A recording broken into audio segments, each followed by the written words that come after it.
Section 28. The Critique of Pure Reason by Immanuel Kant.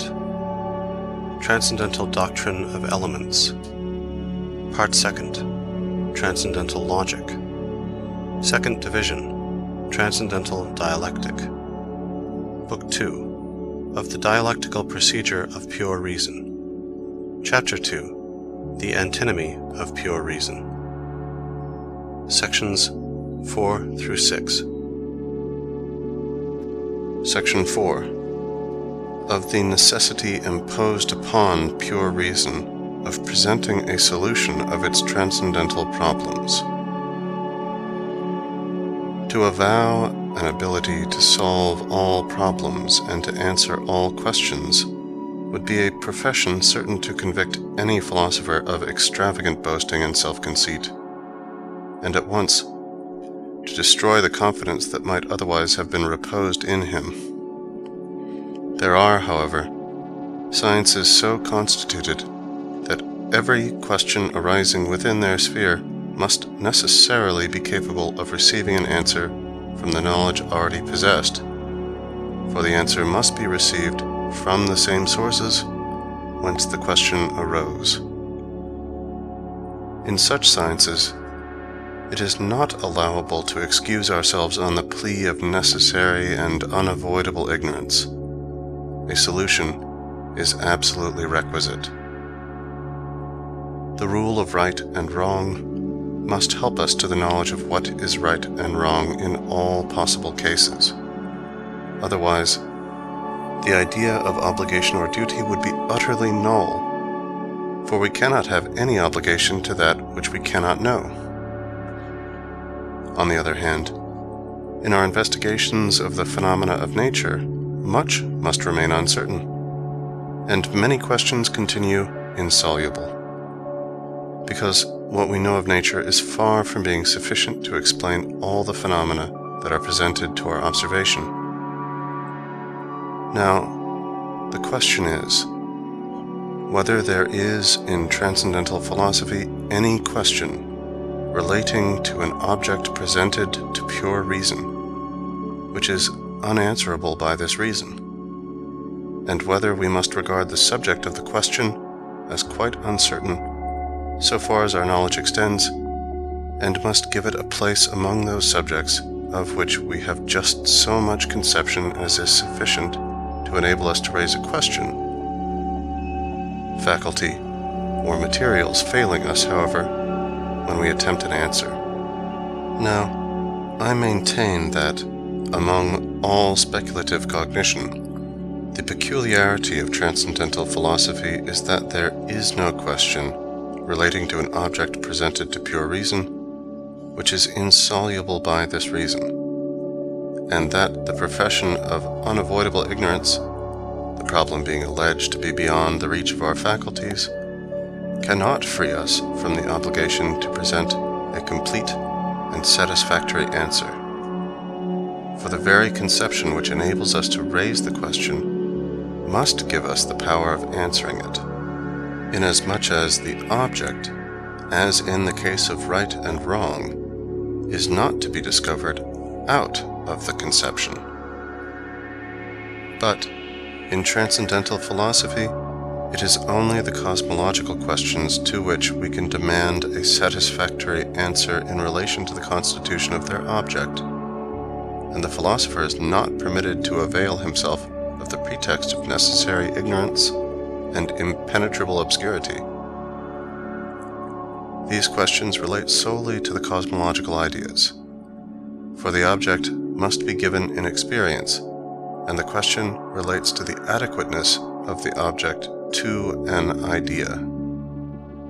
If the object is transcendental and therefore itself unknown, if the question, for example, is whether the object, the something, the phenomenon of which, internal in ourselves, is thought, that is to say, the soul, is in itself a simple being, or whether there is a cause of all things which is absolutely necessary, in such cases, we are seeking for our idea an object of which we may confess that it is unknown to us though we must not on that account assert that it is impossible.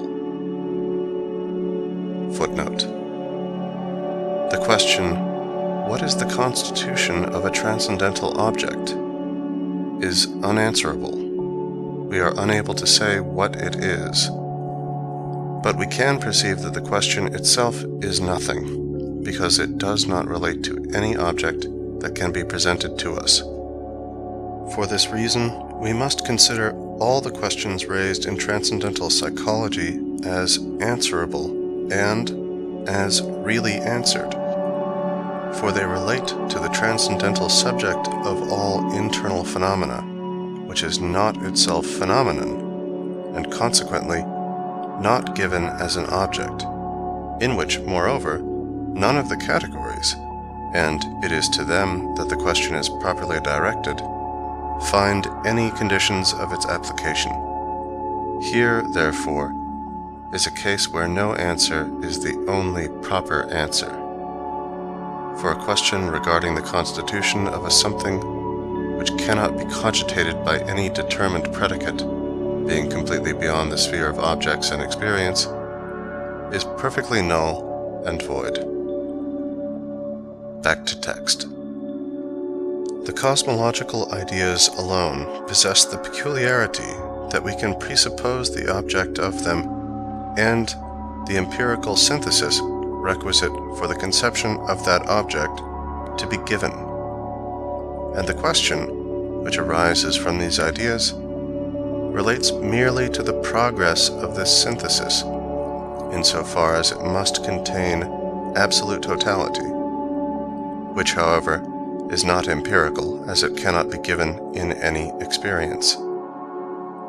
Now, as the question here is solely in regard to a thing as the object of a possible experience, and not as a thing in itself, the answer to the transcendental cosmological question need not be sought out of the idea, for the question does not regard an object in itself. The question in relation to a possible experience is not what can be given in an experience in concreto, but what is contained in the idea to which the empirical synthesis must approximate. The question must therefore be capable of solution from the idea alone, for the idea is a creation of reason itself, which therefore cannot disclaim the obligation to answer or refer us to the unknown object. It is not so extraordinary, as at first sight appears, that a science should demand and expect satisfactory answers to all the questions which may arise within its own sphere, questiones domesticae, although, up to a certain time, these answers may not have been discovered. There are, in addition to transcendental philosophy, only two pure sciences of reason, the one with a speculative, the other with a practical content, pure mathematics and pure ethics. Has anyone ever heard it alleged that, from our complete and necessary ignorance of the conditions, it is uncertain what exact relation the diameter of a circle bears to the circle in rational or irrational numbers? By the former, the sum cannot be given exactly, by the latter, only approximately, and therefore we decide that the impossibility of a solution of the question is evident. Lambert presented us with a demonstration of this. In the general principles of morals, there can be nothing uncertain, for the propositions are either utterly without meaning, or must originate solely in our rational conceptions. On the other hand, there must be in physical science an infinite number of conjectures, which can never become certainties, because the phenomena of nature are not given as objects dependent on our conceptions. The key to the solution of such questions cannot, therefore, be found in our conceptions, or in pure thought, but must lie without us, and for that reason is in many cases not to be discovered, and consequently a satisfactory explanation cannot be expected. The questions of transcendental analytic, which relate to the deduction of our pure cognition, are not to be regarded as of the same kind as those mentioned above, for we are not at present treating of the certainty of judgments in relation to the origin of our conceptions, but only of that certainty in relation to objects. We cannot, therefore, escape the responsibility of at least a critical solution of the questions of reason by complaints of the limited nature of our faculties, and the seemingly humble confession that it is beyond the power of our reason to decide whether the world has existed from all eternity or had a beginning, whether it is infinitely extended or enclosed within certain limits, whether anything in the world is simple, or whether everything must be capable of infinite divisibility, whether freedom can originate phenomena, or whether everything is absolutely dependent on the laws and order of nature, and finally, whether there exists a being that is completely unconditioned and necessary, or whether the existence of everything is conditioned, and consequently dependent on something external to itself, and therefore in its own nature contingent. For all these questions relate to an object which can be given nowhere else than in thought. This object is the absolutely unconditioned totality of the synthesis of phenomena. If the conceptions in our minds do not assist us to some certain result in regard to these problems, we must not defend ourselves on the plea that the object itself remains hidden from and unknown to us. For no such thing, or object, can be given. It is not to be found out of the idea in our minds. We must seek the cause of our failure in our idea itself, which is an insoluble problem, and in regard to which we obstinately assume that there exists a real object corresponding and adequate to it. A clear explanation of the dialectic which lies in our conception will very soon enable us to come to a satisfactory decision in regard to such a question. The pretext that we are unable to arrive at certainty in regard to these problems may be met with this question, which requires at least a plain answer. From what source do the ideas originate, the solution of which involves you in such difficulties? Are you seeking for an explanation of certain phenomena? And do you expect these ideas to give you the principles or the rules of this explanation? Let it be granted that all nature was laid open before you, that nothing was hid from your senses and your consciousness. Still, you could not cognize in concreto the object of your ideas in any experience. For what is demanded is not only this full and complete intuition, but also a complete synthesis and the consciousness of its absolute totality. And this is not possible by means of any empirical cognition. It follows that your question, your idea, is by no means necessary for the explanation of any phenomenon, and the idea cannot have been in any sense given by the object itself. For such an object can never be presented to us, because it cannot be given by any possible experience. Whatever perceptions you may attain to, you are still surrounded by conditions, in space or in time, and you cannot discover anything unconditioned. Nor can you decide whether this unconditioned is to be placed in an absolute beginning of the synthesis, or in an absolute totality of the series without beginning.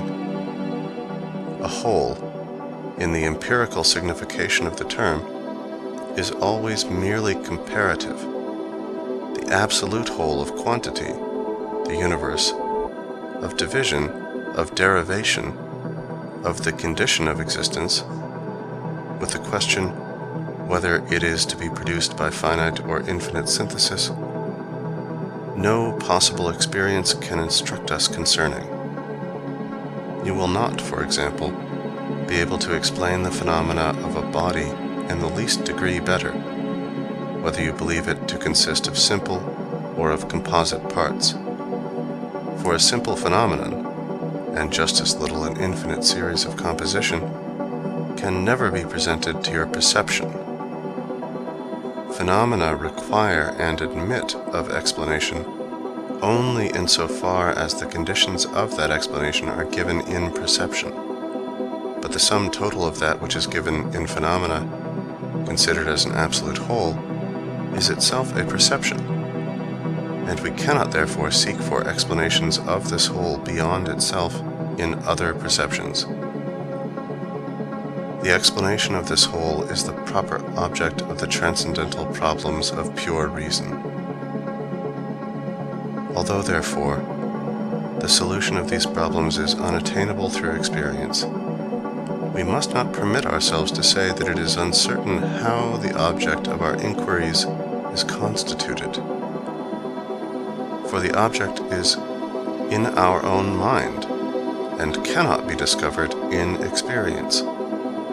And we have only to take care that our thoughts are consistent with each other, and to avoid falling into the amphiboly of regarding our ideas as a representation of an object empirically given, and therefore to be cognized according to the laws of experience. A dogmatical solution is therefore not only unsatisfactory, but impossible. The critical solution, which may be a perfectly certain one, does not consider the question objectively, but proceeds by inquiring into the basis of the cognition upon which the question rests. End Section 4.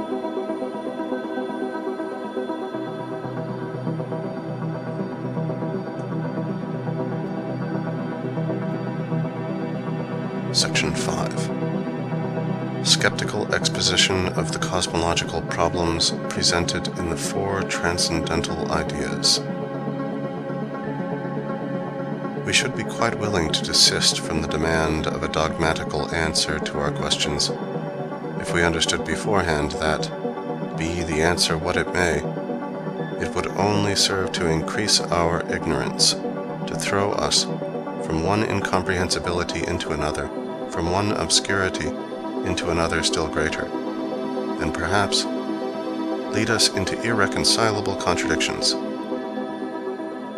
If a dogmatical affirmative or negative answer is demanded, is it at all prudent to set aside the probable grounds of a solution which lie before us, and to take into consideration what advantage we shall gain if the answer is to favor the one side or the other?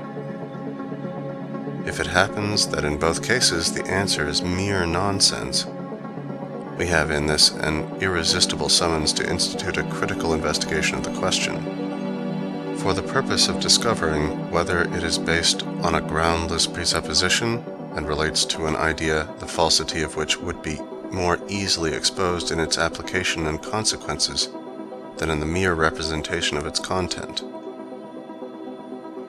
This is the great utility of the skeptical mode of treating the questions addressed by pure reason to itself.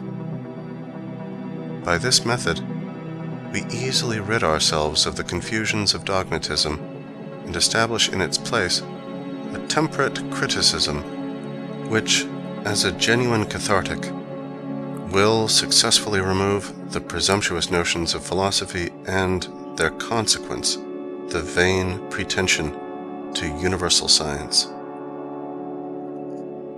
If, then, I could understand the nature of a cosmological idea and perceive, before I entered on the discussion of the subject at all, that, whatever side of the question regarding the unconditioned of the regressive synthesis of phenomena it favored, it must either be too great or too small for every conception of the understanding, I would be able to comprehend how the idea, which relates to an object of experience, an experience which must be adequate to and in accordance with a possible conception of the understanding, must be, completely void and without significance, inasmuch as its object is inadequate, consider it as we may.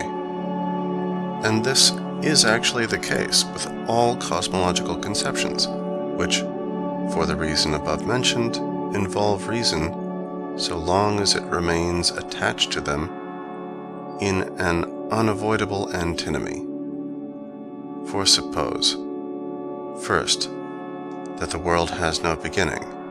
In this case, it is too large for our conception, for this conception, which consists in a successive regress, cannot overtake the whole eternity that has elapsed. Grant that it has a beginning. It is then too small for the conception of the understanding. For as a beginning presupposes a time preceding, it cannot be unconditioned, and the law of the empirical employment of the understanding imposes the necessity of looking for a higher condition of time, and the world is, therefore, evidently too small for this law. The same is the case with the double answer to the question regarding the extent in space of the world.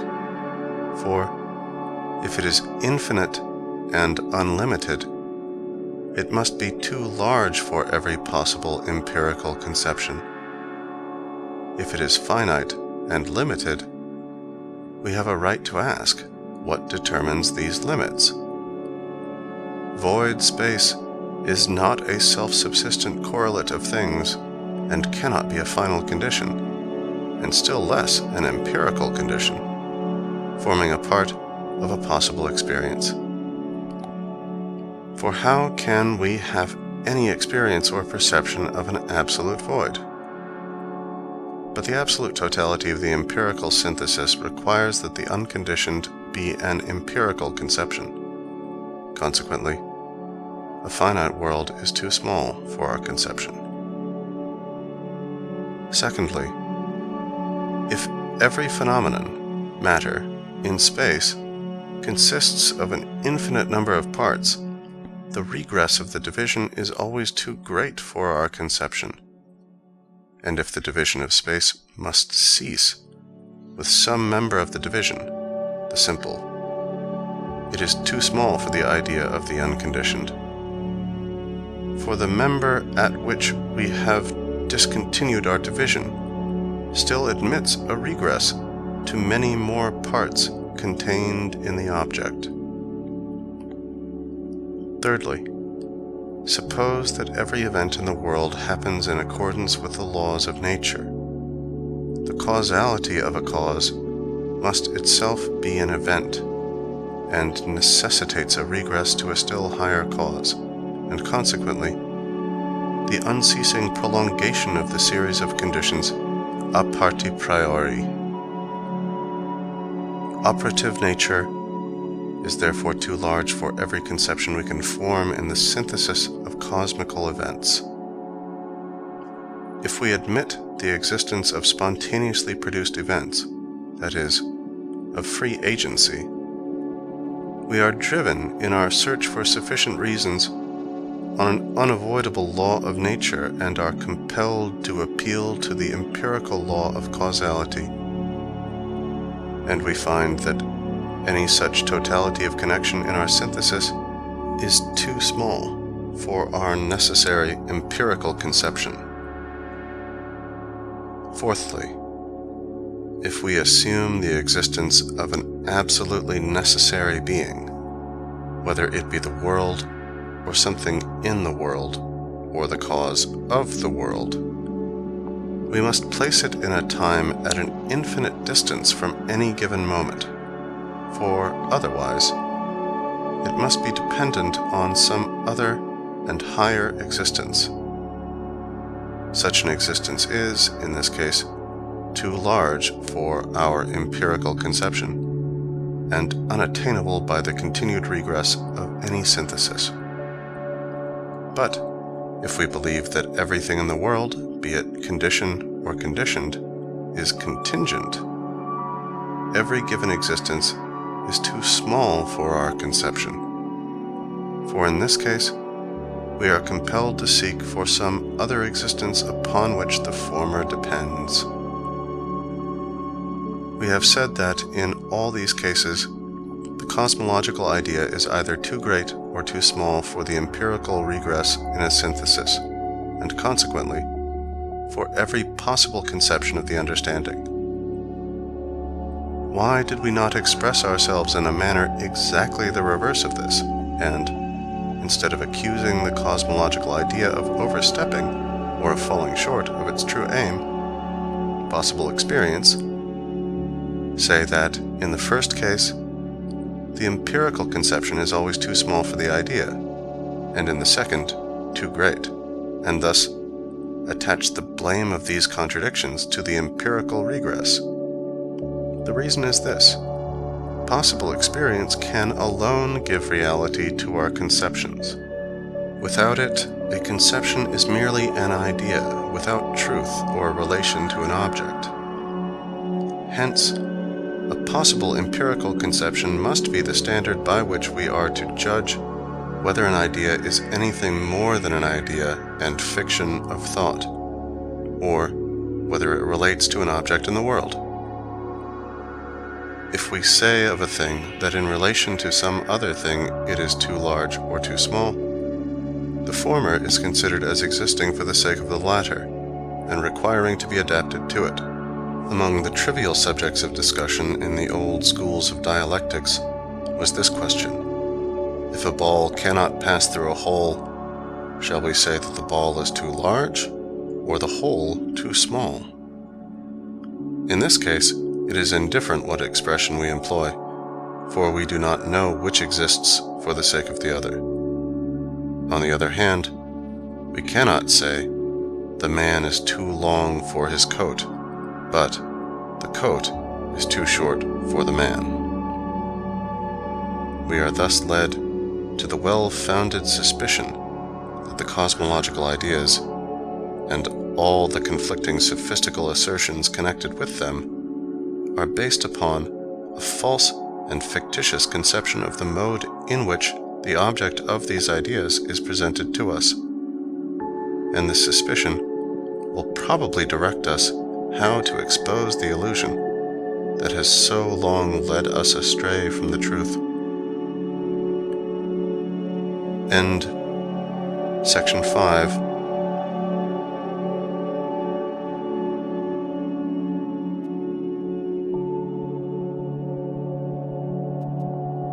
Section 6.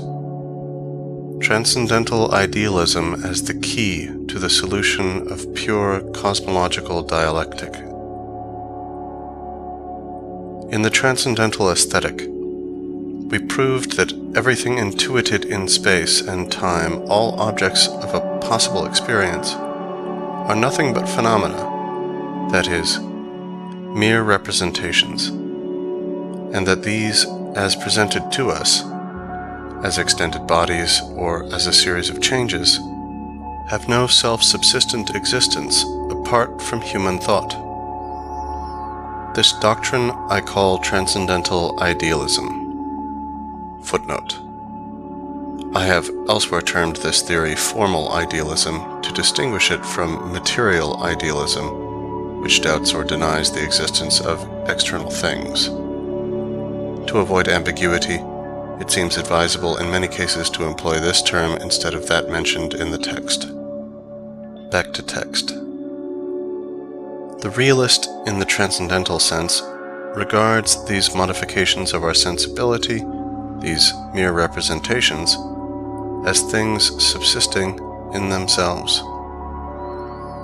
It would be unjust to accuse us of holding the long decried theory of empirical idealism, which, while admitting the reality of space, denies, or at least doubts, the existence of bodies extended in it, and thus leaves us without a sufficient criterion of reality and illusion.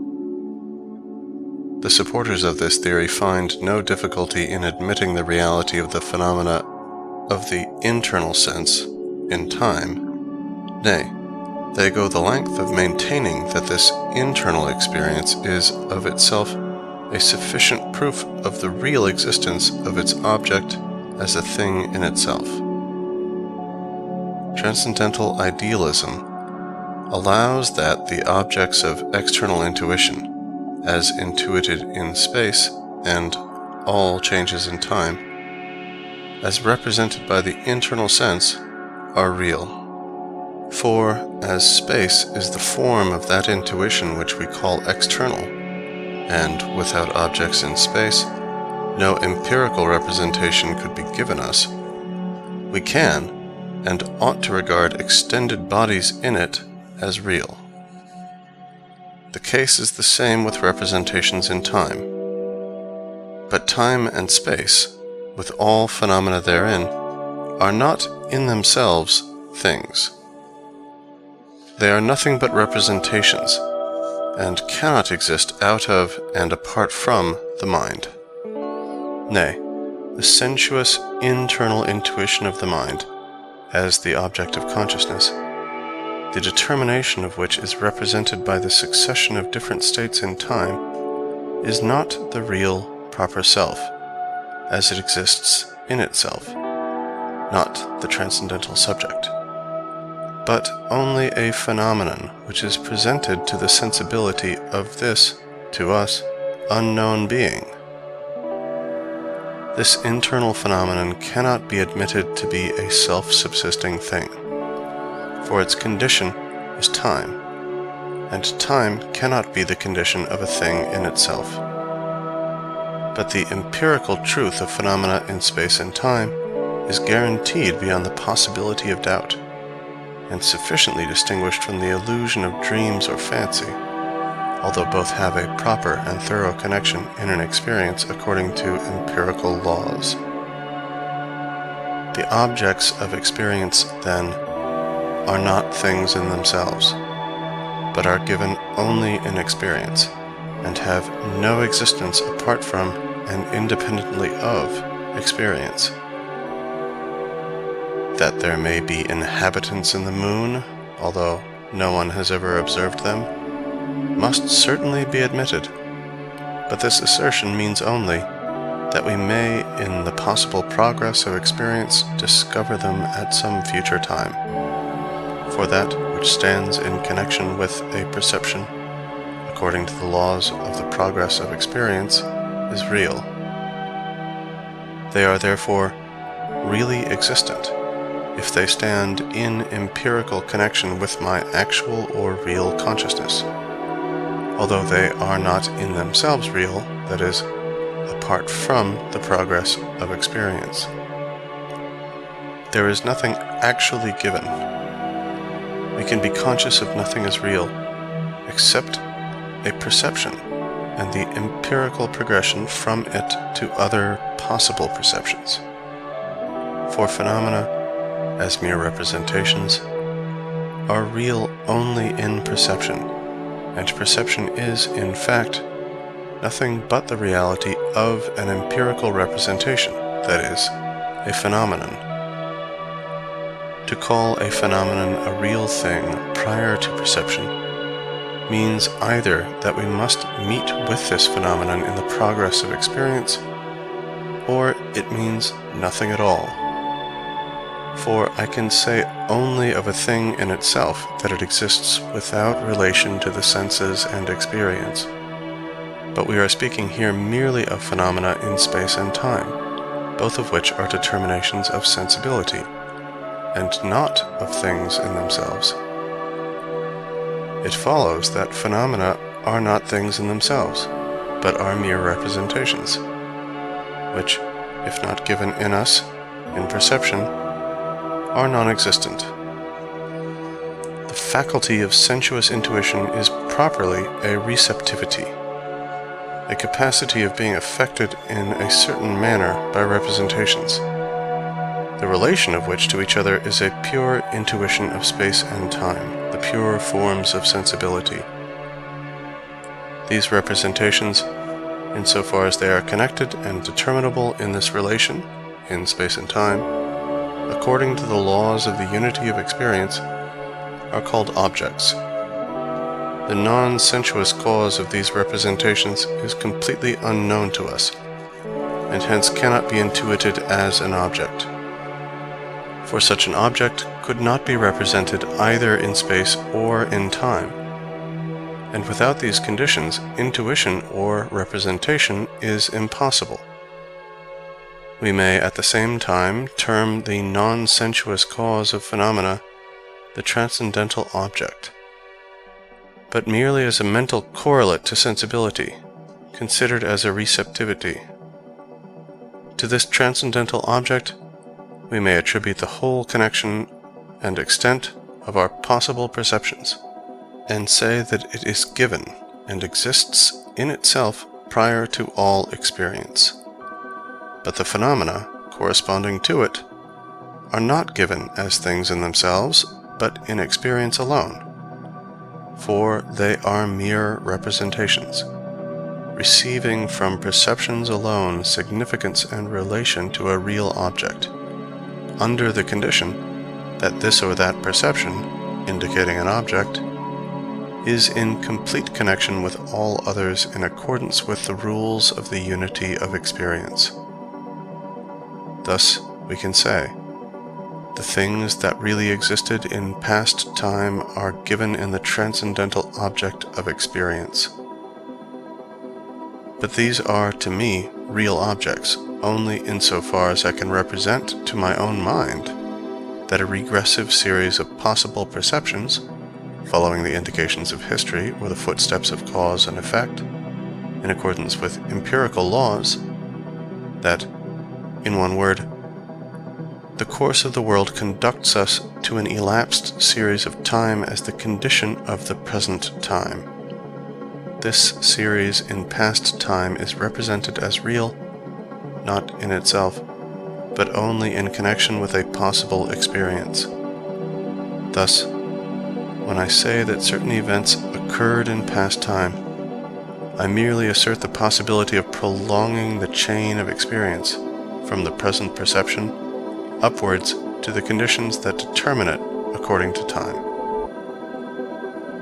If I represent to myself all objects existing in all space and time, I do not thereby place these in space and time prior to all experience. On the contrary, such a representation is nothing more than the notion of a possible experience in its absolute completeness. In experience alone are those objects, which are nothing but representations, given. But when I say they existed prior to my experience, this means only that I must begin with the perception present to me and follow the track indicated until I discover them in some part or region of experience. The cause of the empirical condition of this progression, and consequently, at what member therein I must stop, and at what point in the regress I am to find this member, is transcendental, and hence necessarily incognizable. But with this we have not to do. Our concern is only with the law of progression in experience, in which objects, that is, phenomena, are given.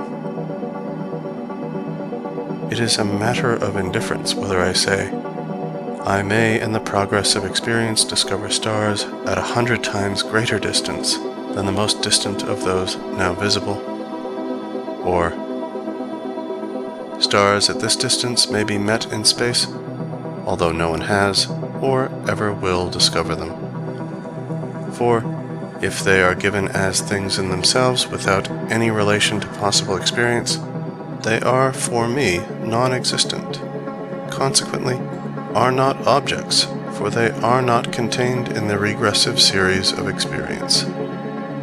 But if these phenomena must be employed in the construction or support of the cosmological idea of an absolute whole, and when we are discussing a question that oversteps the limits of possible experience, the proper distinction of the different theories of the reality of sensuous objects is of great importance, in order to avoid the illusion which must necessarily arise from the misinterpretation of our empirical conceptions.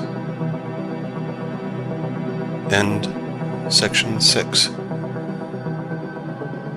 This recording is in the public domain.